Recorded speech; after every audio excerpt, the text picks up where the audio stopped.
जा रहे हैं?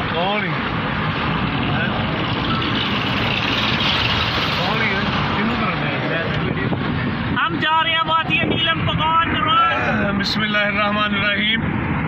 व्यूअर्स, हमने आज अभी प्रोग्राम बनाया है, कोई हमारा प्रोग्राम नहीं था, अभी प्रोग्राम बनाया है वादी नीलम जाने का। और हम रात के तकरीबन 12 बजे से अपने गांव से हम चल पड़े हैं और अभी हम तकरीबन जा रहे हैं वज़ीराबाद के पास पहुंचे हैं और अभी तकरीबन 16 डेट हो गई है 10वें महीने की। ये 9वें महीने की 16 डेट है और इंशाअल्लाह ताला हम साथ साथ आपको वीडियो भेजते जाएंगे।